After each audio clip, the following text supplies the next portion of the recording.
few hours from each of them. So it's nice. You can kind of read along. They're not,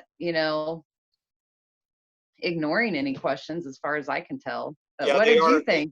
Yeah, they are answering questions, which they didn't do the first round in 2017. They're basically, especially Blumenthal, Right. basically taking every question and answering it, which I think is a Well, good thing.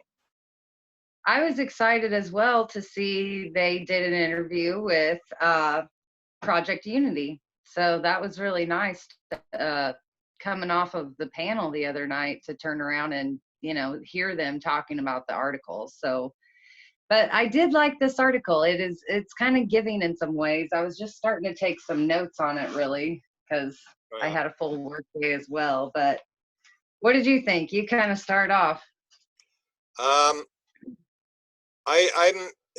didn't enter when we had the panel on the first article. I really didn't say anything.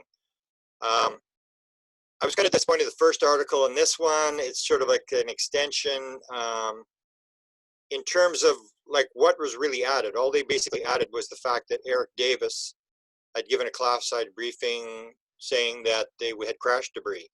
Well, you know as well as I do that Lou Elizondo was on Fox News and said we have crash debris. And then as soon as that happened, Eric Davis made a public posting, and said 1,000% correct. So there was really nothing added. We already knew that Eric Davis had said there was crash debris. And so now they're doing this thing, and I always get upset because people get into this belief and know, they play the game. We know you just believe. And they started on this belief thing that kind of annoyed me today about, well, do we believe in UFOs? Well, with this knowledge of science and all this kind of stuff. And then they got into the thing about the threat. And you and I've discussed this with you numerous times. This whole idea, they're coming to eat Nicole and everybody else, and we got to do it. And so I sort of called this the UFOs of mass destruction argument.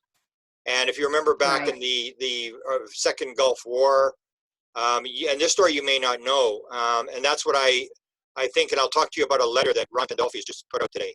I haven't seen the letter yet, but I've heard about it.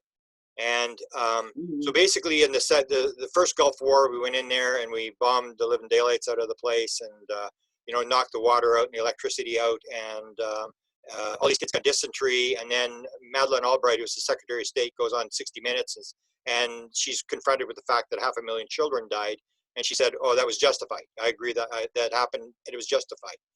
And then we have the second Gulf War, and the one speechwriter for Bush, and we all know this in Canada because the guy's name was David Frum, and he was a Canadian, and his mother was a very famous broadcaster here in Canada. Her name was Diana Frum.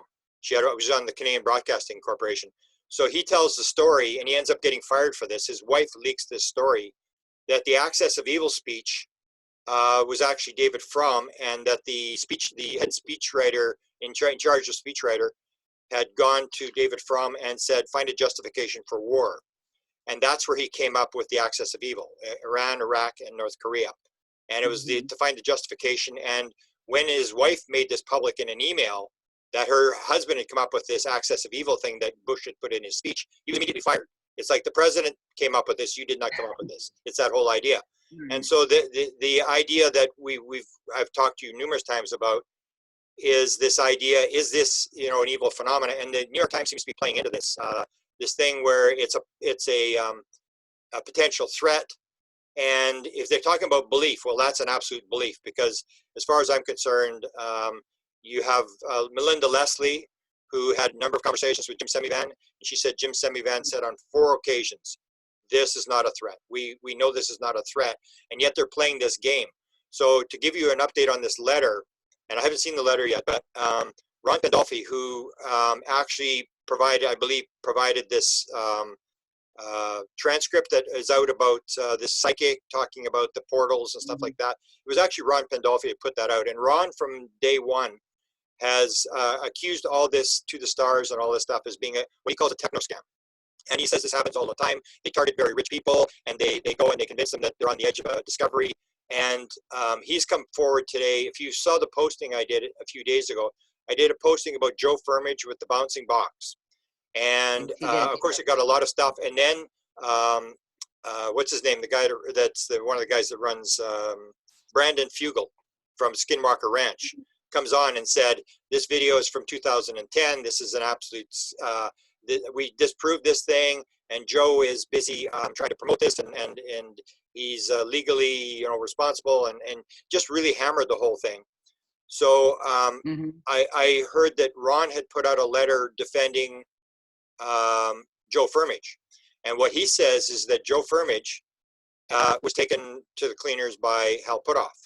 And he's always said, since the first thing this happened, he said it's a Scientology techno scam. And he talks about the fact that they target people. And in sense, I agree with him that what you do, if you remember back, like Leslie Kane wrote the article in the New York Times, she's one of the co-authors. But if you remember back and you go look at her book, you see what she's talking about. And what they're talking about is not tic-tac, threat to national security. They're talking, her and Podesta were talking about a threat to airline traffic, that this might be a threat to airline traffic. And of course, that didn't sell. Congress couldn't have cared less. This is crazy. And then the tic-tac came along, and suddenly they've got this new thing, and they're saying, this is a threat. They're coming so close to the aircraft. You remember Bob talking about that last night, these close encounters. And when I heard that, I immediately, because I do a lot of work on physical mediumship. And in the physical mediumship, they float the trumpet around the room, and the beings, the spirits or whatever float, and it comes very close to you. And I call it the theory of wow. It's like, watch this. And they come as close as they can because they want you to go, wow, what is this? It's same as with the tic-tac thing. It drops from 80,000 feet down to sea level in 7/8 of a second. Now, what are they doing? Like, what is that about? That's just simply showing off. And so the idea that they come very close to the plane is the same thing. They're showing off. And now this is being turned around as a perceived threat. And that's what Ron is saying is, and I've said it as well, that this is targeting Congress, which has a lot of money. And even Semivan sort of agreed to this, that you have to present it as a threat in order to get money. Yeah, Melinda followed up her Semivan quotes with statements like that. It is, you have to use the lingo to get what you want. And the lingo to get the funding is threat, even though they have, and they all make it sound like they have plenty of supporting evidence, kind of lingering on the back end. They do. They all make it sound like, well, yeah, we know it's not a threat because we have all this stuff back here, but we have to baby step this out. And, honestly, all of this threat talk does in our community, it feels like a waste of time. We already, once you research it long enough, once you talk to experiencers long enough, whether they are, the best kind of witnesses on Navy ships or in the Air Force, what have you, just down to regular citizens that figure this out for themselves. The question of threat always comes into play of the experiencer. How much fear do you bring into this? How is this perceived? And that's what has a lot of people in our community worried about. Does the government or these higher up officials, do they really understand that concept that it's only a threat if you treat it as a threat, kind of? And so it's just such a gray area when we have articles coming out in the Times to say another one's coming out. One of my favorite researchers, Cheryl Costa, does nothing but collect UFO data, hardcore data, puts out books on it. She got interviewed today by the Wall Street Journal. Wow. So that tells me they're hunting out data cases. They want to know this collective evidence that says, like Leslie and Ralph, that's kind of the interpretation I got. It's like this play on belief. No, they don't believe that there's UFOs because they kind of already know. They know. We all know there's already UFOs. So to say you believe in them, it's passé. You don't need to believe it. The threat part, that's what we have to make sure our elected officials have a full story on. Not this collective amount of data that may just come from people that don't understand the phenomenon.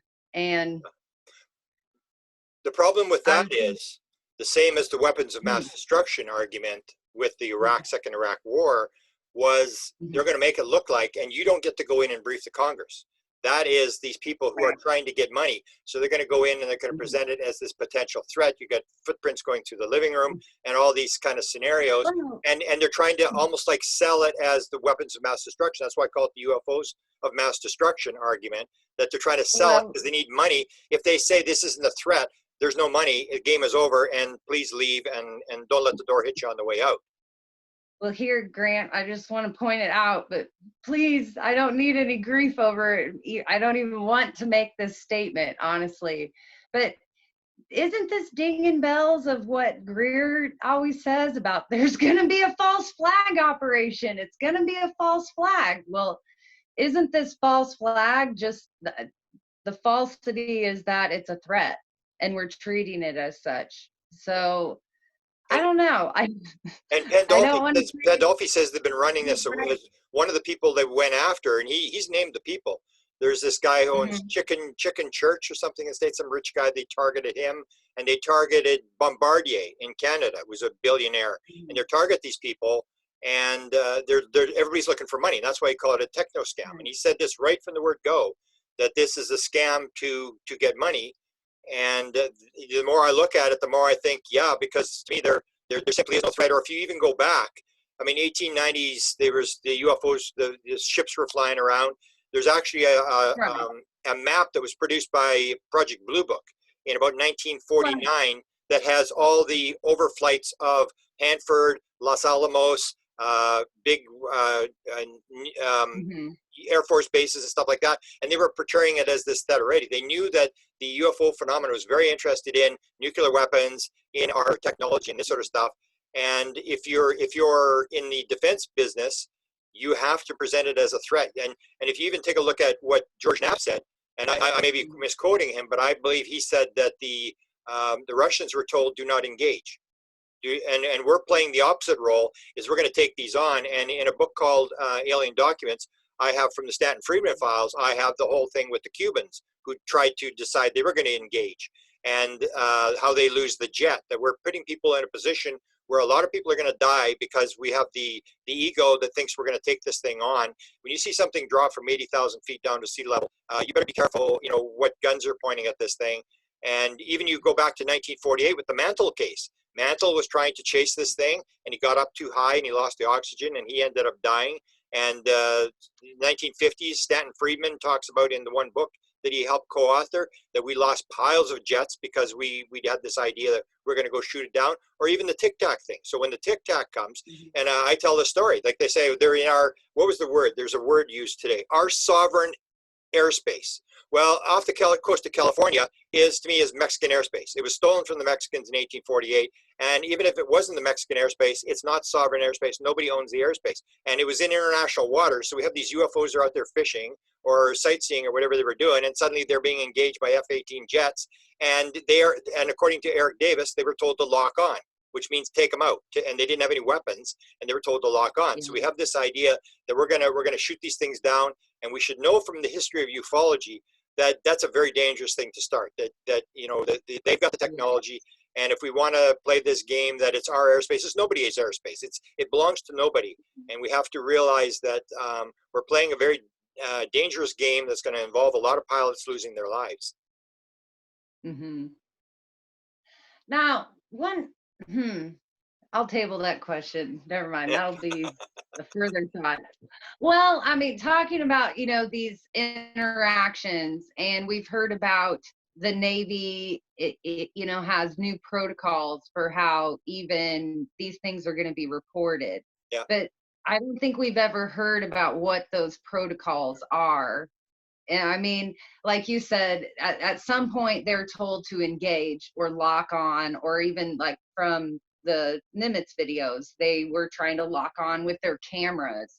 But we know there's other um, rules of engagement that go on in the air, especially if you're encountering what you think is an enemy in your airspace, or there's I'm sure there's situations where it's maybe an infringement by top secret something into our own airspace, but you know, that need to know situation. But I know they give calls to like, and I don't, Jessup is Yeah, one to like shoot yeah. down, it's like an enemy. But I know like during those interactions, there's like clearance codes. It's like, if are we sending out a friendly code to UFOs in the sky? Like, is that part of this new Navy protocol on how to interact? I mean, I have questions like that I think are pretty I solid. would say that it's a filing system, but in terms of Mhm, the fact that they've known since like at least mhm, 1947 that these things are around. They've been chasing them constantly. There's all mhm, sorts of gun camera footage and stuff like that, and nothing's really changed. And yet now we've suddenly said, when the Blue Book shut down, they said it's not a threat to national security. When Obama's White House put out a statement, they said it's not a threat to national security. But we've now turned it into a threat to national. We're trying to portray it as this threat to national security, this weapons of mass destruction thing. And the thing is that it's got to do with the money. You're trying to get money, mhm. and that's where Pandolfi may be right, that this is like a techno scam. That even though if Jim, like, did the New York Times interview Jim Semivan? I mean, they put out this thing that it looks like, oh yeah, this is a potential threat. Did you interview Jim Semivan, who said no? We know for a fact it's not a threat, and he was the head of covert ops. He's not the low-level guy. Right. He knew what was going on, and so you do this sort of thing where you interview the people you need to interview, and you present this thing that is going, I think, going to cause an awful lot of trouble. That we should Why know by now. why We do can't shoot them down. Why do a techno grab though, instead of just joining the cause to disclose and fight it from a scientific front, like publicly? Why the money fleece grab? You know what I mean? Like, why? Well, because it's not in anybody's what they call bailiwick. It's not in anybody's job description. So if you go in and say this is an interesting thing, we can get some technology from this. The Defense Department's really not interested. Agriculture's not, and the only way you can do it is to make it someone's job. So that's why they're saying the Defense Department, you're here to protect the United States of America. This may be a threat, and everybody goes, yeah, that's a good way to get money. Let's do that.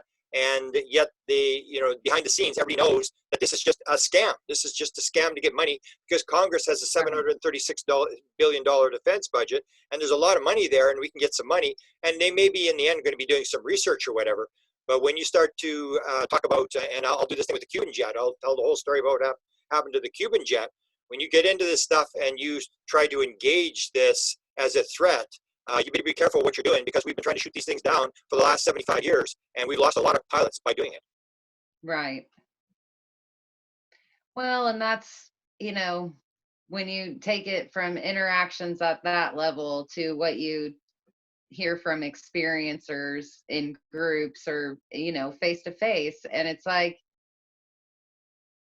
sighting, so many people believe that they just have a sighting, but then once they become like involved in their experience of what happened, they soon realize that it wasn't just a sighting.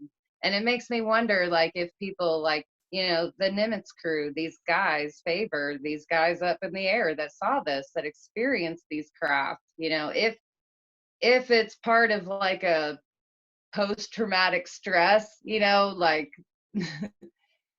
that they get through, the Navy or through their, support system. Like, and I don't, there's so very few experiencers that just leave it at the, oh, I don't know what I saw, or I don't know what it is, or I know what I saw, but I don't ever try to figure out anything more. And then that's when you start discovering things like that, that's when it even solidifies to yourself more that it's not a threat. Yeah. That there's nothing threatening about it. So Yeah. And if you're going to do an investigation, like the New York Times is talking about, we're trying to find out what this is all about. Why would you not interview experiencers? All they're interviewing is right. like the Nimitz. I remember I don't know if Jacques said it, but the idea was Nimitz was a UFO sighting 15 years ago. Time to get over it. It was one sighting. Some Mhm. military group saw a Right. UFO. Big deal. It's just, but if you've got people who have experiences like you or other people who are getting downloads, who are actually interacting with the beings, we don't want to talk to those people because we're trying to portray this as a threat. We don't want to hear any good stories about anecdotal stories about good aliens and that they're 50% of all people can cure people, 50% have been cured. We don't want to hear that. Don't tell us that story. We're not going to get any money if we play that game. Well, and that's where I think everybody talks about these lines in the sand and ufology, and I truly think that that might be the only line in the sand. It's like, is this a death of just the extraterrestrial visitor theory, Yeah. the ET only theory, and is it kind of like, I don't want to say it's the birth, but is it like the rebirth or just the emergence of the multidimensional, you know, trans whatever it goes, there goes by many different names now, but the expansion of that to include, I mean, I came across some reading today that um I wanted to dig more on. It's like everything that has been studied about the phenomenon over the last 70 years, they now know and they call quantum.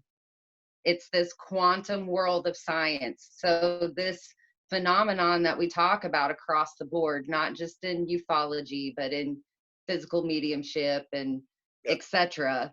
You know, to just know that, you know, experiencers have been describing this quantum world forever. So it's about time that science and the public and, you know, really does pay attention, because that could be our opportunity to leap and bound our own technology. Not that it's just going to fall out of the sky and be like, hey guys, we got it going on. Yeah. It's deeper than that. the In the quantum world, these things have been in motion. Yeah, yeah, that's right. So And the last thing, because I have to go to another meeting, the last thing I want to bring up is you sent me an article also about this new system to gather data and all this kind of stuff. And again, we're going back to starting in 1947 again. We're going to count the red ones and the green ones and the fast ones and all the this kind of quantum stuff. internet. And one of the things that Pandolfi had brought up, and you never know what to believe Pandolfi, was basically, we ain't got nothing. We've got nothing. And Eric Davis said the same thing. They shut the program down in 1989 because they couldn't discover anything. So the whole idea is that we're playing a game where this thing is so far advanced from us, but we're trying to portray it so that we can get money in terms of, we're on the very edge. We got all this stuff. So you hear all these stories. And now the more I look at it, the more, because that was the whole thing with the Firmage thing. Ron's now saying, yeah, he was scammed. It was a total fraud. They spent millions of dollars on this thing. And I actually asked Joe Firmage, do they have technology? Because this guy had millions of dollars. Does the government have any technology? Because they're trying to levitate this thing off the table and stuff, 1 inch off the table. And he said, no, they don't have the technology. And Jack Sarfati said the same thing. They don't have the technology. Eric Davis said they don't have the technology. So we're even playing the game where, oh, we've got this technology. And in reality, it is so far beyond anything we've got. They haven't got a thing. And that was something that sort of goes back and forth. Have they got anti-gravity crafts or don't they? And now we're going back to this thing. We're going to gather and we're going to watch UFOs, how they fly around, and we're going to develop the technology out of it. Whereas the inside story seems to be that we've even got the crafts and we've got the bodies and we still can't figure it out. Well, and that's, I mean, and I can't pull a direct quote or anything that he's written, but even with Mr. Putoff, it leads you to believe like his work before with how they test their subjects. You know, a lot of these things aren't able to be replicated, you know, time and time again. You know, they were seeing that with experiencers like Yuri, you know, and I kind of put that line of thinking into these crafts as well. If we're talking about consciousness, which we do, and the link between the experiencers and the crafts or found material or, you know, what is being said.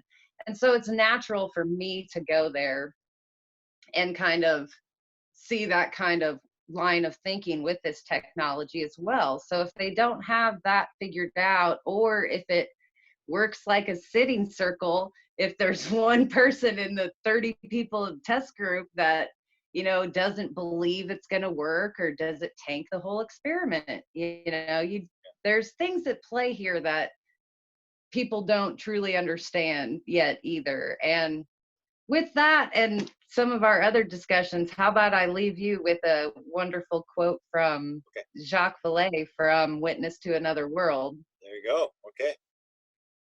His quote was, "The approach is to think of the UFO phenomenon as a display, as if the phenomenon was displaying itself while exhibiting images that in part come from the background or consciousness of the observer, of the witness." Wow. And I used to think he was crazy. I used to be the nuts and bolts guy. I thought he was crazy. Right. The more I look at it, the more I believe that is going to be true. That he's been warning us forever that don't go down this road. This is way more complex. You'd be very surprised if it turns out to be ET. And Jacques is dead on in terms of being 40 years ahead of all of us. So thank you to Jacques. I agree. And so we'll see where it goes, and keep me updated on the latest articles, and we'll have another discussion about what's going on. And if I get this Pandolfi letter, I will. If I get a copy of it, I'll send it to you. Staying on that. Because apparently there's not only Pandolfi, but one of the Trump's advisors on China is a signature to this letter, and so it's kind of a major sort of thing he's putting out, and it's a reaction to, because I basically asked, I said, is he defending Joe? Is he angry with me about putting the posting? And they said, no, it was just this thing that, again, he goes back to this techno scam thing, that people are just trying to make money. They did it with, you know, rich billionaires, and now they're going after Congress for money. And it's just there's nothing to it. They don't have any technology. They have no way of, nothing on the back burner, and they just want to get a pile of money. It's kind of like a modern day doodlebug salesman, something along those lines. Or it's a new way to rob the bank. We used to rob the bank. Now we just do it, and we go rob the Congress. So, because there's a lot of money floating around. Okay. Thank you very much. Grant. We'll have a chat soon. Beautiful.